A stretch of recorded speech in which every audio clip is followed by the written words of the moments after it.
Okay, Pulchra is weird, dude. I don't mind that she's in the game now. I actually really love her design a lot, but her kit, or at least the way Hoyo wants you to build around it, doesn't make sense to me. This isn't going to be a guide video since even I don't know how the flark you're supposed to use her, but do leave a like if you want to see more gacha content like this. I do apologize if I sound a little bit raspy because I am a little under the weather right now, but hopefully this shouldn't impede the video. Alright, moving on. First of all, this character sucks at M0. Most A ranks do, but what's even worse about her is that she doesn't come online until M6. Characters like Anby, Seth, Ben, and Lucy all come online at M2, whereas Pulchra's copies suck until her last one. M1 is 10% crit rate, M2 is just 10% more attack when in her passive, and M4 is an energy cost reduction.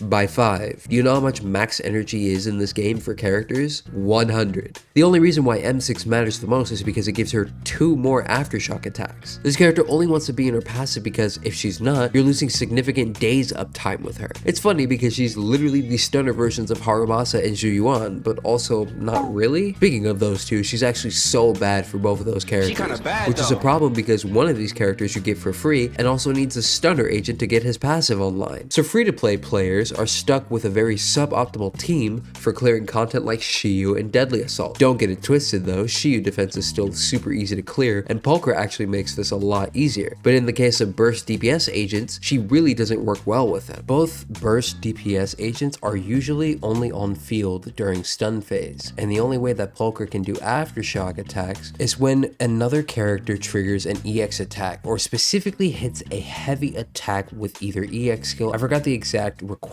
but I'll put it on screen right here. But basically, she needs someone else in order to trigger her aftershock attacks. And Harumasa and Zhuyuan don't want that much field time, especially Zhuyuan. Harumasa, you can argue maybe because he can pull up the quills, but Zhuyuan definitely doesn't want this character. My point is that the burst DPS characters don't want to be on field, and neither does Pulchra, especially when she has her skill out.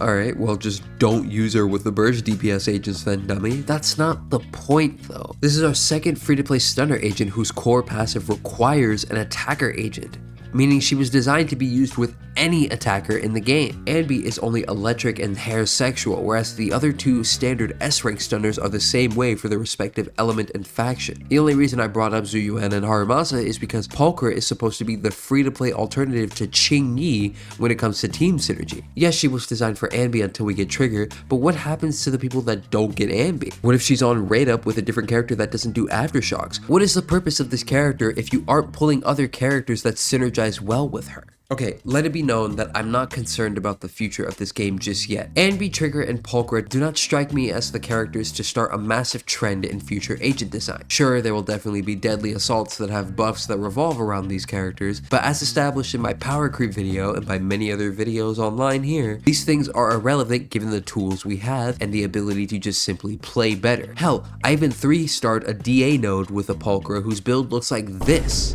And Haru was the DPS too. When looking at this character's kit and synergy, I just get so confused and frustrated because she could have definitely been something else. For example, she's extremely resource hungry for a stunner. For those who don't know, she uses up an assist point if you do her follow-up attack after her evasive assists. The reason why this is so important is because she automatically enters the gate state after following up, but she has to use 2 assist points just to do this. One to initiate the evasive assist, and another to do the follow-up attack. This is particularly problematic against some bosses or some DA nodes that specifically reward you for hitting defensive assists. I understand that the whole point of her having an evasive assist is to get her into her state quicker and faster, but you're losing out on resources to help you also get into stun phase quicker and faster by getting rid of assist points quicker and not having any juice to actually defensive assist. I just don't get this because you're wasting double the resources for arguably less days output than literally any other stunner using their defensive assist and then following up afterwards. Realistically speaking here, this character would be a lot better if she was allowed to go on Anomaly teams, because Anomaly agents suffer from stunning the enemies more than other characters, right? It makes sense because that's not their forte. So Pulchra would be the missing aspect of these Anomaly characters, helping them get into stun phase faster so that way their disorders or their Anomaly procs are way bigger, but she's only tied to Bernice comps because of her passive. And Bernice isn't terrible, it's just, I'm just thinking of like a Jane Yanagi hyper carry team with Pulchra, because Jane and Yanagi is very, very nice, but Pulchra could be the missing piece to the lack of stun phase rotations that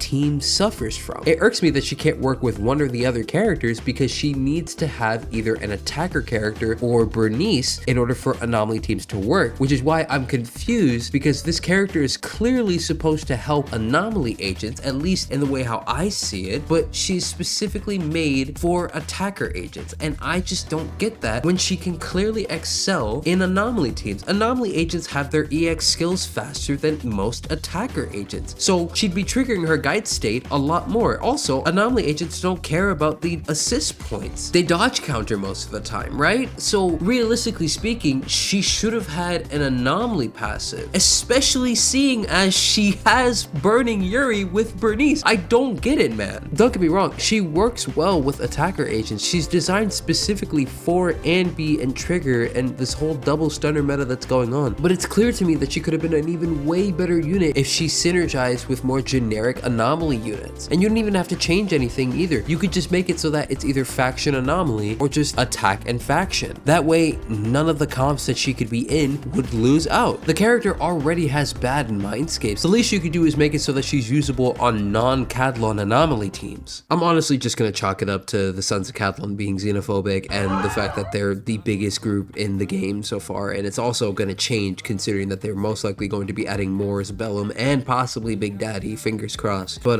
this video's gone on way longer than I wanted it to. I've had to rewrite the script a couple of times. Pulchra's an alright unit. I definitely enjoy using her. I'm just confused because her passive promotes her in a playstyle where she does not shine the most. She would definitely shine a lot better in Anomaly teams, and you can definitely try to change my mind about that, but I am dead set on that being the case. With that being said, be sure to leave a like if you enjoyed the video, and consider subscribing if you want to see more gacha content like this. Support me on my coffee, and become a member today if you want to get shouted out at the end of my videos. With that being said, I've got a bunch of chicken noodle soup with my name on it, so I'll see you guys in the next one. Bye-bye.